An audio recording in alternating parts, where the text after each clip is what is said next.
Je voulais revenir un petit peu quand même par rapport à l'annonce de Julien. Ces 11 700 testaments, ils n'ont pas été faits comme ça, distribués par un groupe. En réalité, c'est la totalité des groupes du Nord-Pas-de-Calais, Dunkerque, Lille, Amiens, Lens, qui se sont vraiment rassemblés. Alors, il y a des personnes qui ont donné, qui ont posé des jours de congé pour pouvoir se rassembler. Ils ont logé là-bas dans des gîtes et tout ça. Ils ont vraiment donné plus d'une semaine de leur temps à distribuer. Ça a vraiment été une grosse organisation. Moi, j'ai une autre annonce à vous dire. C'est par rapport à ma fille. Elle nous a rendu très fiers de elle. C'est mercredi, hein, c'est ça? Non, jeudi matin. Jeudi matin, elle a passé son examen de CEPI. Alors, je ne sais pas si vous savez ce que c'est. C'est un examen qui vous permet de rentrer en cycle professionnel en tant que musicien. Et puis, elle l'a réussi avec brio. Alors, on était à 2 dans la salle d'attente. On n'avait pas le droit de rentrer. On priait. On priait. Mais... Puis, on a dû attendre le résultat. Et puis, on l'a eu vendredi soir. Donc, voilà, ça, c'est vraiment une grâce de Dieu. J'espère qu'en tout cas, vous allez tous bien. Oh là. Oui, moi je vais bien. Parce que j'espère que vous irez encore aussi bien et même mieux après la prédication. Alors, voilà, je vais... Ces derniers temps, Dieu me parle beaucoup par rapport à notre comportement, à notre façon de vivre, à notre façon d'être. Pourtant, je parle fort, mais on va se rapprocher un peu.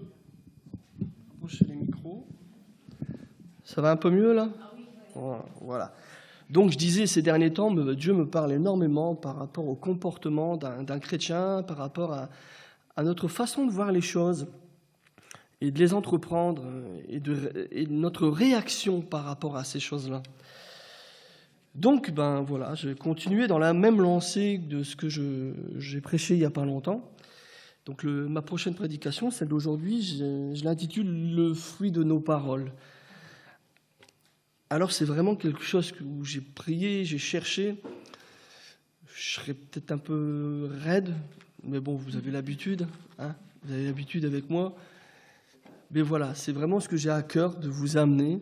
Sachez bien une chose est certaine, c'est que c'est pas moi qui vous regarde, c'est pas moi qui vous juge. Je ne pointe pas le doigt sur vous. Il y a le frère Stanislas Gustafiak nous disait tout le temps, quand tu pointes le doigt sur quelqu'un, dis-toi une chose, toi tu as un seul doigt pointé, mais tu en as 3 autres qui sont pointés vers toi. Donc fais bien attention à ce que tu dis. Hein? Oui, tout à fait, la Trinité, Père, Fils et Saint-Esprit. Donc voilà, alors je vais commencer comme ça avec le chapitre 1 de Pierre, plutôt le chapitre 3 de 1 Pierre au verset 8 et 11. Enfin, ayez tous la même pensée, les mêmes sentiments. Soyez remplis d'amour fraternel, de compassion, d'humilité. Ne rendez pas le mal pour mal, ni insulte pour insulte. Au contraire, bénissez. Et je ne sais pas si c'est mis en gras comme moi je l'avais mis en gras, car c'est à cela que vous êtes appelés, afin d'hériter la bénédiction. Si en effet quelqu'un veut aimer la vie et voir des jours heureux, si quelqu'un veut aimer la vie et voir des jours heureux, qu'il préserve sa langue du mal et ses lèvres des paroles trompeuses, qu'il s'éloigne du mal et fasse le bien, qu'il recherche la paix et la poursuive. Je sais très bien qu'on connaît tous ces versets, on les a lus plusieurs fois. Mais est-ce qu'on a réellement passé du temps à essayer de comprendre ce qui est écrit entre les lignes? Ce qui nous révèle. Nos paroles ont un pouvoir de nous approcher de Dieu ou de nous éloigner de Dieu. Dans nos vies, à cause de nos paroles, on peut attrister le Saint-Esprit. Dans nos vies, à cause de nos paroles. Alors, on pourrait se poser la question, mais est-ce que vraiment ma bouche est née de nouveau? Est-ce que ma bouche est née de nouveau? faire attention à ce qui sort de notre bouche et aussi ce qu'on fait de notre corps. Verset 12. Car le Seigneur a les yeux sur les justes et les oreilles ouvertes à leurs prières. Mais la face du Seigneur se tourne contre ceux qui font le mal. C'est énorme le verset 12. Je ne sais pas si vous... Moi, quand je l'ai lu, ça m'a... Waouh! Fais attention, Michel. Fais attention. Prends garde. Alors ces versets, ils contiennent une merveilleuse promesse. Le verset 10.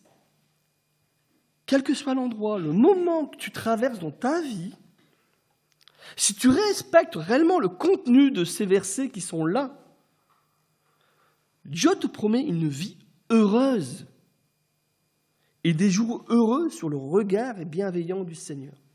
C'est pas moi qui le dis. Si quelqu'un veut aimer la vie et voir des jours heureux, donc respecte la suite. Moi, je dis amen à ça. J'ai envie de vivre heureux. Non? Vous, non? Vous n'avez pas envie de vivre heureux avec le Seigneur? J'ai envie de faire attention à ce que je dis. J'ai vraiment envie. J'ai vraiment envie de faire attention à mes pensées.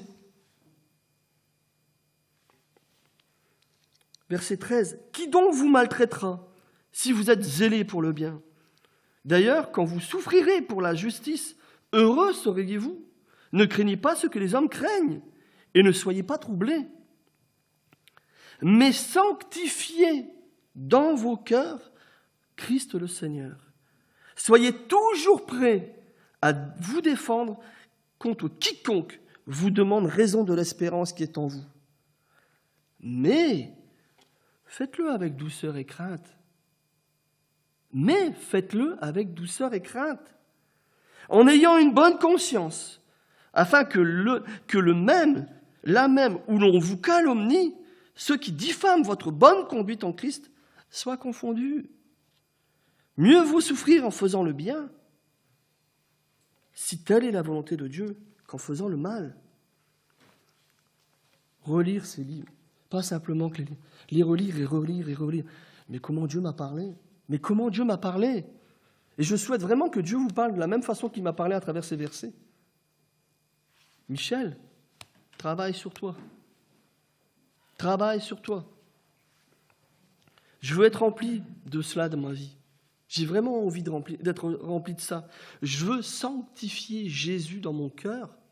Pas simplement que le lire, parce que c'est écrit dans la parole, mais je veux le faire dans mon cœur. Je veux sanctifier Jésus dans mon cœur et le mettre à part. Sanctifier, dans le dictionnaire, c'est dit que c'est attribuer à quelque chose un caractère sacré, noble, exceptionnel, le placer au-dessus de tout. Le placer au-dessus de tout. Être sanctifié, ça veut dire être mis à part pour Dieu. J'ai cherché sanctification aussi. Qu'est-ce que c'est la sanctification? C'est le fruit de la libération de la vieille nature et de l'abandon du vieil homme. L'abandon du vieil homme. C'est forcé à l'abandonner. Il est toujours collé à nos basques, il ne faut pas croire. Combien c'est compliqué de l'abandonner. Mais sans le sacrifice de Jésus, ce n'est pas possible. Je veux vraiment, Seigneur, mais je veux sanctifier Jésus dans mon cœur, toi, au-dessus de tout, au-dessus de moi-même, de mes envies, de tout. Comme je l'ai dit tout à l'heure, le contenu de nos paroles possède un pouvoir énorme. Ces paroles peuvent changer nos vies, mais aussi celles des autres. Ma vie, elle peut être changée à cause de mes paroles, mais aussi celle des autres. Dieu veut et m'appelle à vivre heureux. Dieu veut me bénir et il veut que je bénisse les autres. C'est à ça que je suis appelé, non? Dans Jacques, au chapitre 1, au verset 22-27, « Sachez-le, mes frères bien-aimés, afin que tout homme soit prompt à écouter, lent à parler, lent à la colère, car la colère de l'homme n'accomplit pas la justice de Dieu. C'est pourquoi, rejetant toute souillure et tout excès de méchanceté, recevez avec douceur la parole qui a été plantée en vous et qui peut sauver vos âmes. Pratiquez la parole et ne l'écoutez pas seulement. Moi, sur ma feuille, je l'ai mis en gras. Pratique la parole et pas simplement l'écouter ou la lire en vous abusant par des faux raisonnements. Car si quelqu'un écoute la parole et ne la pratique pas, il est semblable à un homme qui regarde dans un miroir son visage naturel. Son visage naturel, c'est l'homme naturel. C'est le vieil Adam. Et qui, après s'être regardé, s'en va et oublie aussitôt comme il est.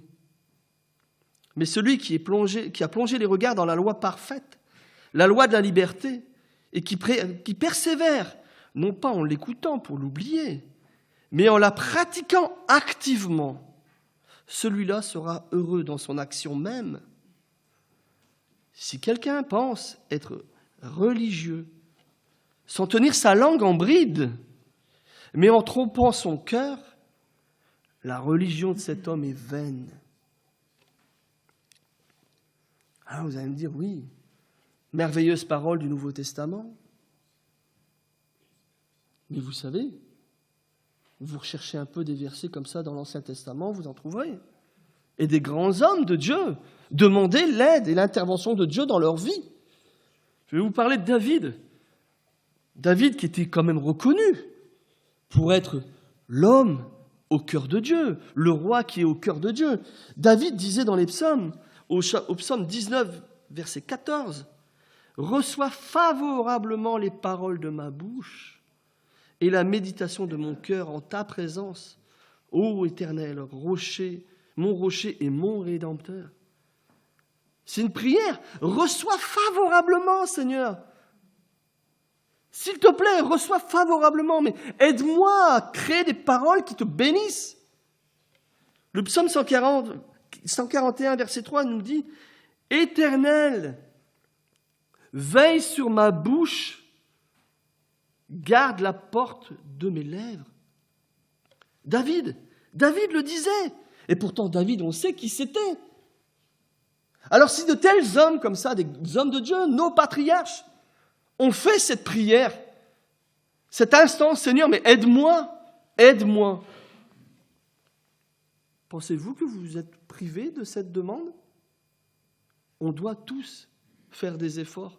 On doit tous demander à Dieu une intervention sur notre vie, sur notre bouche, sur nos pensées. Être agréable à l'oreille de Dieu. Est-ce qu'on a avons-nous conscience des conséquences qu'on peut passer, des conséquences du temps passé, ce temps qu'on accorde, à juger, à examiner, à passer au peigne fin la vie des autres. Est-ce qu'on réalise les défauts, qu'on regarde les défauts des autres, plutôt de regarder ses qualités, à penser tout ce qui ne va pas bien, plutôt que tout ce qui va bien. Tout ce temps passé qui ne sert à rien. Et non seulement ça ne sert à rien, mais ça met comme une... Je ne sais pas comment expliquer, quelque chose de puissant sur nous. Ça nous bouffe l'esprit, ça nous bouffe nos pensées, ça bouffe notre temps. Et on se coupe de tout ce que Dieu veut nous donner, parce qu'il y a un filtre qui est là entre lui et nous. On se coupe, la bénédiction ne peut pas tomber. On a notre parapluie qui est là, et puis on ne peut pas recevoir. On ne peut pas recevoir. Et Dieu ne peut pas cautionner ces choses-là. Dieu ne peut pas cautionner le commérage, parce qu'il faut mettre un mot du dictionnaire sur ça, ça s'appelle du commérage. On peut pas, Dieu ne peut pas cautionner ça. Alors il y a le commérage, certes, c'est un côté que je voulais développer, mais il y a aussi ce côté où de toujours ressasser ce qui n'est pas bien, de voir toujours ce qui n'est pas bien. Prenons le temps de voir ce qui est bien. Prenons le temps. Encourageons-nous à voir tout ce qui est beau et ce qui est bien dans la vie, mais pas qu'à l'église. Je ne parle pas que de l'église, je parle de notre vie de tous les jours. Tout ce qui est bien dans notre vie. C'est ça on doit être amené à ça. Enlever, retirer toutes nos pensées négatives, les virer, les arracher de notre tête et de garder que ce qui est positif. Sinon, croyez-moi, les pensées négatives, elles reviendront toujours au galop. Et elles vont revenir, et elles reviendront, elles vont vous bouffer votre journée. Philippiens 4, versets 6 à 8 nous dit « Ne vous inquiétez de rien, mais en toute chose, par la prière et la supplication, avec des actions de grâce, faites connaître à Dieu vos demandes. Et la paix de Dieu qui surpasse toute intelligence gardera vos cœurs et vos pensées en Christ Jésus. Au reste, frères, que tout ce qui est vrai, tout ce qui est honorable, tout ce qui est juste, tout ce qui est pur, tout ce qui est aimable, tout ce qui mérite l'approbation, ce qui est vertueux et digne de louange, soit l'objet de vos pensées. » C'est pas Michel qui parle aujourd'hui. S'il y a des versets comme ça, c'est pas pour rien que la parole, elle contient des versets comme ça. Alors je sais que ça ne fait pas toujours plaisir à entendre. Je redoutais ce matin. J'espère que ça va bien se passer, Seigneur. J'espère que ça va bien se passer. Puis après, je dis, Seigneur, n'importe comment, c'est toi qui me mets ça sur mon cœur. Je t'écoute toi plutôt que les autres, et puis c'est tout. Mais sachez bien que je me parle à moi aussi. Sachez-le bien que je me parle à moi aussi. J'ai à apprendre beaucoup de ces versets. Énormément, je dois apprendre ces versets. Nous devons demander à Dieu de nous aider à marcher dans ses pas, à incliner nos cœurs, à nous humilier, mais aussi à agir. Et à croire réellement que ce que je demande, je le reçois. Seigneur, je te demande ça. Je veux rentrer dans ça pour être conforme à ta parole. Je le demande et je crois que je le reçois. Vous savez, c'est très amusant et ça me fait bien marrer à des moments, c'est de passer du temps avec quelqu'un pour prier pour des besoins. Alléluia, amen. Ça t'a fait du bien la prière? Ouais. Je fais 10 mètres, tout ce qu'on vient construire, amener ça au trône de Dieu pour que Dieu parle et Dieu travaille sur ça. L'autre, il me le démonte en 10 minutes, en 2 temps, 3 mouvements. Si ça va être dur, ça va être compliqué. Je ne sais pas si je vais y arriver. Ah, tu viens de casser tout ce qu'on vient de créer là dans la prière. Tu viens de couper l'herbe sur le pied de Dieu. Tu demandes à Dieu de travailler sur ça dans ta vie. Puis tu viens de tout casser derrière. À quoi que ça sert qu'on a prié? Si tu ne crois même pas à ta prière, tu viens de me faire perdre mon temps. C'est pas ça. Tu demandes, donc tu crois à ce que tu reçois. Sinon, tu te tais.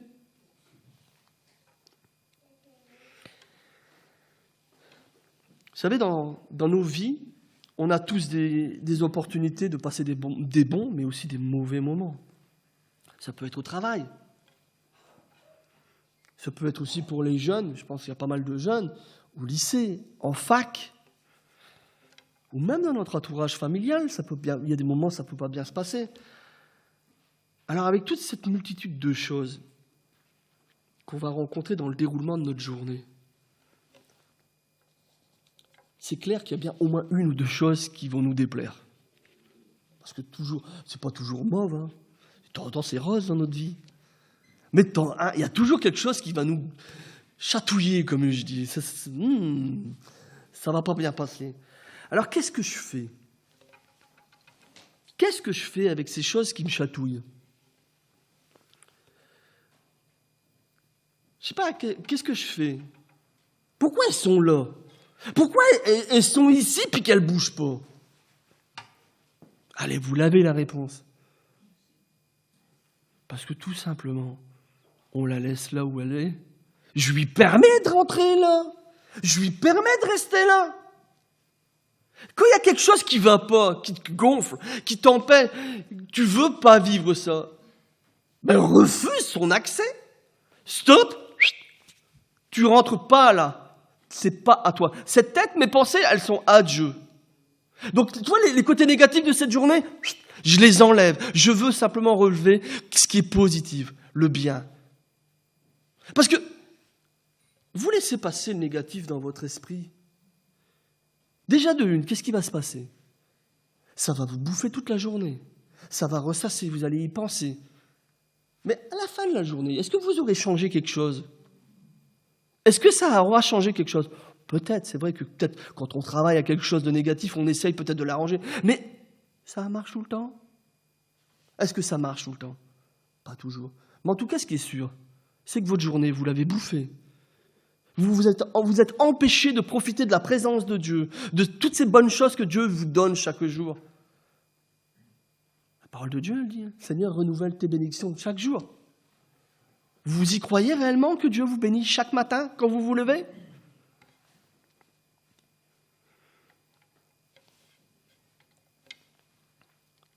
Il faut vraiment qu'on apprenne à prendre du temps pour nous réjouir de ce qui va bien. Dès le matin, réjouissons-nous de ce qui va bien.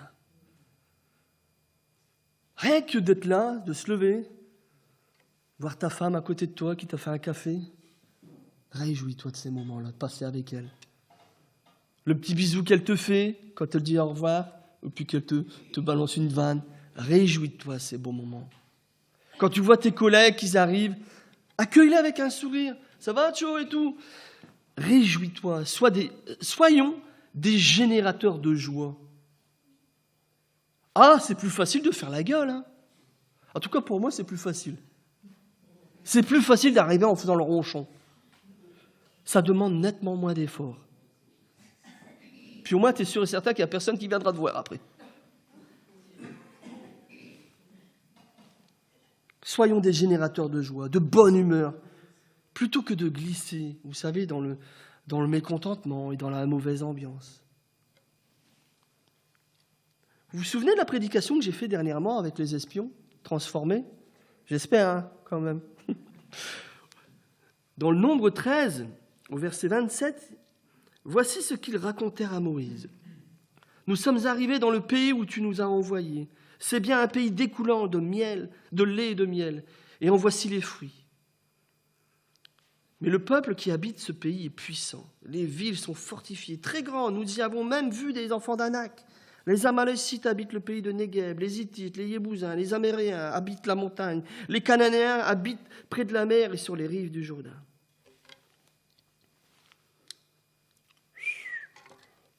Alors si tu regardes uniquement que ça, tu sais ce que tu fais?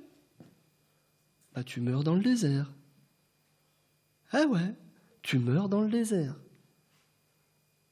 Ou alors, tu fais confiance à Dieu. Tu fais confiance à Dieu, puis on va passer au verset 30. Caleb fit taire le peuple qui murmurait contre Moïse. Il dit, montons et nous prendrons possession de ce pays, car nous en serons vainqueurs. Soit tu regardes les problèmes et tu meurs dans le désert, soit tu crois vraiment que Dieu est avec toi et tu fais taire le pays, le peuple. Chut, les problèmes, ils sont là, on les a tous vus. Ne t'inquiétez pas, on les a vus, on n'est pas aveugles. Mais on a quelqu'un qui résout bien meilleur les problèmes que nous-mêmes. Il faut faire taire notre bouche. Faire taire notre bouche si on n'a pas de bonnes choses à dire. Croyez-moi. Garde tes paroles pour encourager, pour exhorter ton entourage. Franchement, est-ce que vous croyez réellement que Dieu ne savait pas qu'il y avait tous ces peuples qui habitaient le pays promis? Est-ce que vous croyez réellement qu'il ignorait la présence des géants? Je sais pas. Est-ce que vous y croyez réellement? Parce que quand ah ben non, ça fait peur. Donc Dieu, c'est quoi? Il nous amène dans un terrain où on va se faire déglinguer? Vous croyez à un Dieu comme ça, vous? En tout cas, ça, c'est pas mon Dieu. Hein. Moi, mon Dieu, il me donne de l'assurance. Mon Dieu, il me dit, moi, je t'ai promis ça, je vais te le donner. Je t'ai pas dit que ça allait être facile, mais je vais te le donner. Alors vous allez me dire, si c'est difficile pour vous de vous taire dans des circonstances comme ça, parce que sous prétexte que vous êtes quelqu'un qui est franc et qui dit toujours la vérité, alors je vais vous dire un truc. Entraînez-vous et demandez à Dieu de vous faire taire votre bouche et demandez au Saint-Esprit de vous convaincre tout au fond de vous-même que quand tu fais des choses comme ça, tu te coupes de sa bénédiction. Que le Saint-Esprit te convainc que quand tu ressasses des choses comme ça, des choses négatives, que tu fais que ça, que de te nourrir de ça, tu te coupes de sa bénédiction. Tu te coupes de la bénédiction du Saint-Esprit sur ta vie. Le psaume 15, versets 23 à 24 nous dit « C'est une joie pour l'homme quand il donne une réponse de sa bouche. Et combien est bonne une parole dite à propos ?» Combien est bonne une parole dite à propos. Pour celui qui a du discernement, le sentier de la vie mène en haut, afin que s'écarte du séjour des morts qui est en bas. Jacques nous dit dans le chapitre 3, au verset 6 à 10, « Or, la langue aussi est un feu. Elle est le monde de l'injustice. La langue a sa place parmi nos membres. Elle souille tout le corps et embrase tout le cours de l'existence, embrasée qu'elle est par la géhenne. Toutes les espèces de bêtes sauvages, d'oiseaux, de reptiles, d'animaux marins sont domptées et ont été domptées par l'espèce humaine. Mais la langue, aucun homme ne peut la dompter. C'est un mal qui ne peut être maîtrisé. Elle est pleine de venin mortel. Par elle, nous bénissons le Seigneur notre Dieu, notre Père. Et par elle, nous maudissons les hommes faits à l'image de Dieu. De la même bouche sortent la bénédiction et la malédiction. Il ne faut pas, mes frères, qu'il en soit ainsi.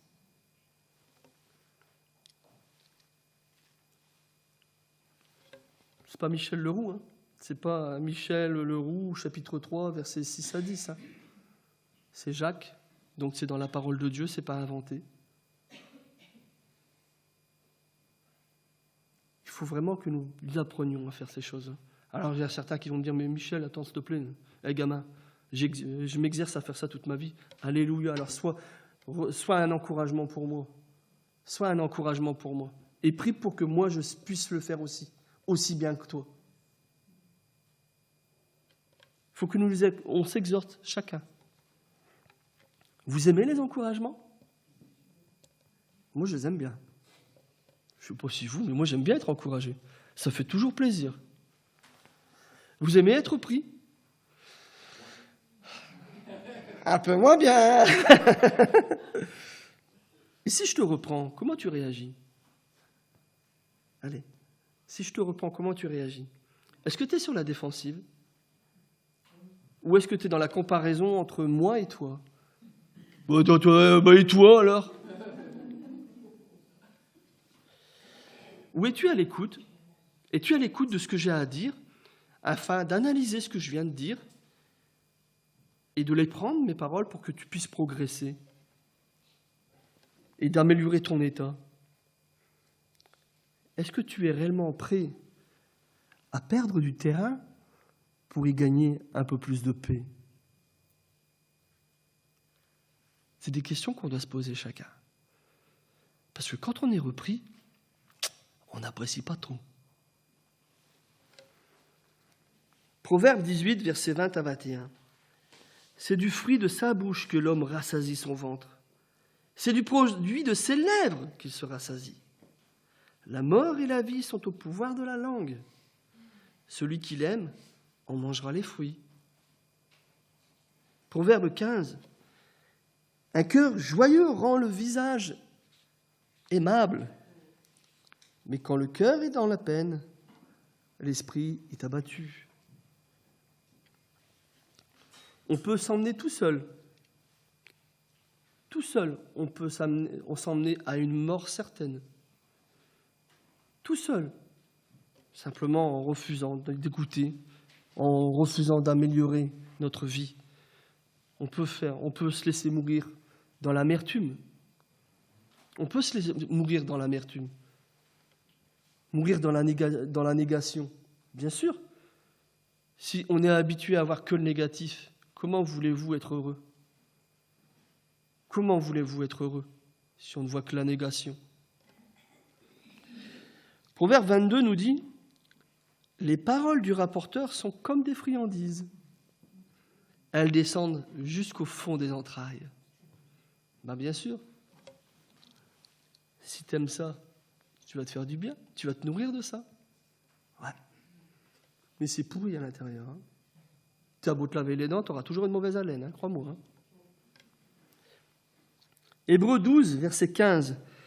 Veillez à ce que personne ne se prive de la grâce de Dieu et qu'aucune racine d'amertume ne produise des rejetons et ne cause du trouble et que plusieurs n'en soient infectés. Infectés. C'est clair, hein? Si tu gardes dans ton cœur de telles paroles, de telles pensées négatives et tout, tu ne peux pas grandir, c'est pas possible. Et plutôt, tu vas devenir malade. Tu seras malade. Et tu sais quoi? Ta maladie, tu vas la propager. Tu la propageras à des oreilles qui sont un peu plus faibles que toi. Tu vas propager ta maladie. Puis de toi que tu as été malade, tu vas répandre ta maladie. Parce qu'il y a eu des gens qui ont eu le tort de t'écouter, qui n'ont pas été assez subtils pour refuser cette conversation. Tu continueras, puis tu en auras infecté plusieurs, et puis tu sais quoi, à cause de tes paroles de négation, d'amertume, t'empêcheras peut-être certaines personnes de continuer à marcher sur le chemin de la vérité. Et même peut-être, tu refuseras peut-être l'accès à la connaissance de la parole de Dieu, à certaines personnes qui ne connaissent pas encore Dieu, mais parce qu'ils t'ont vu, toi, qui te dis chrétien, vomir de telles paroles, vomir de telles pensées, qui se diront « J'ai pas besoin de vivre ce qu'il vit, hein. Mais tu vois pas ce qu'il fait, là? Il va à l'église tous les dimanches, mais il est pourri, il est pourri. » Alors, plutôt que de ressasser des mauvaises pensées, d'ouvrir ta bouche pour vomir que des critiques, ou vomir que des choses négatives, parce que tu vois que la négation, ouvre-la. Ouvre ta bouche et dis, tu vois, Seigneur, il y a un problème dans ma vie. Et ce problème, je veux le résoudre. Je veux que tu ouvres mes yeux de l'esprit pour voir que des belles choses. Je veux que tu ouvres mes oreilles de l'esprit pour écouter que de belles choses. Et surtout, Seigneur, je veux une bouche, ta bouche à toi, pour dire que des belles choses et des choses d'encouragement. S'il te plaît, donne-moi cette force de changer. Donne-moi vraiment une onction spéciale. Je veux ça, Seigneur. Je veux ça, je veux recevoir de ça. Et prie-le, mais crois-le que tu reçois. Crois que Dieu te change. Vous savez, je vais finir avec un petit témoignage, parce que je vois qu'il est midi déjà, avec un petit témoignage que j'ai vécu il n'y a pas si longtemps que ça. J'ai un frère, il n'y a pas si longtemps que ça, m'a appelé au téléphone pour m'avouer quelque chose. C'est que, à travers une conversation, je l'ai repris sur sa façon de s'être comporté avec quelqu'un. Et vous savez comment Michel il est, il ne tourne pas autour du pot. Et de temps en temps, il faut que Michel il apprenne à mettre les mots peut-être un peu plus doux, tout en disant la même chose, mais avec des mots beaucoup plus doux. Et ce frère, je l'ai blessé. Je l'ai blessé. Et cette blessure, ça a créé de l'amertume. Il m'en voulait. Et il a souffert pendant des mois comme ça. Il a été amer. On se croisait à l'église, il me disait bonjour, je regardais. Mais il a été amer, il en a souffert. Mais Dieu merci, c'est que ce frère a été disposé à l'Esprit de Dieu. C'est qu'il a trouvé cette force, au bout de plusieurs mois, de m'appeler et de me dire, tu sais Michel, il faut que je te dise quelque chose. Ça fait des mois que j'ai de l'amertume pour toi et je veux m'enlever cette amertume. Dieu merci, c'est qu'il a trouvé la force d'arracher cette amertume et de me dire, voilà, je t'en veux pour ça. Alors, je ne fais pas mon mea culpa, loin de là, parce que moi, ces paroles que j'ai eues, elles étaient à propos à ce moment-là. Mais peut-être pour ceux qui font bien du français, la syntaxe de mes phrases était sûrement à revoir. Parce que Michel est un petit peu trop cassant. Il faut peut-être que Michel apprenne à parler avec douceur. Et on a passé un bon moment, vous savez, au téléphone. Et il pleurait, ce frère. J'avais les larmes qui coulaient tout seul, et je l'écoutais, il pleurait, et il me dit, voilà, je voulais te le dire. Mais je dis, c'est bien, je suis content que tu puisses avoir eu la force et la sagesse de m'appeler pour me dire ça. Et je lui ai demandé pardon, parce que quelque part, il faut aussi que je progresse aussi. Et on a prié l'un pour l'autre. Et puis, vous savez, cette prière de quelqu'un qui vous reproche quelque chose, ça a été réellement une bénédiction pour moi, ce frère. Il a prié, et puis dans cette prière, il me disait, « Seigneur, je te prie que la douceur de Michel soit connue de tous. » Ça a résonné dans ma tête et dans mon cœur depuis tous les jours. Et je travaille à ça. Et vous savez, chaque matin, je prie, puis je dis, tu vois, Seigneur, je veux être un ambassadeur de paix pour toi. Et donne-moi de changer, donne-moi de travailler. Tout ça, de savoir être quelqu'un en bénédiction pour tous ceux qui m'entourent. Vous savez, l'amertume, si vous la gardez, c'est comme un lierre qui se met tout autour d'une jeune plante. Ça sert, jusqu'au moment où la plante, elle est morte. Merci Seigneur que ce jeune frère, il a eu la sagesse d'arracher ce lierre. Vous savez, ça a dû demander une humilité énorme, de téléphoner à Michel et de lui avouer cela. Et que Dieu bénisse abondamment ce frère, croyez-moi. Parce qu'il a été vraiment une bénédiction pour moi ce soir-là. Alors je vais vous laisser avec un verset pour cette semaine. Proverbe 15, verset 23, on l'a déjà utilisé. C'est une joie pour l'homme quand il donne une réponse de sa bouche. Et combien est bonne une parole dite à propos. Que Dieu vous bénisse tous.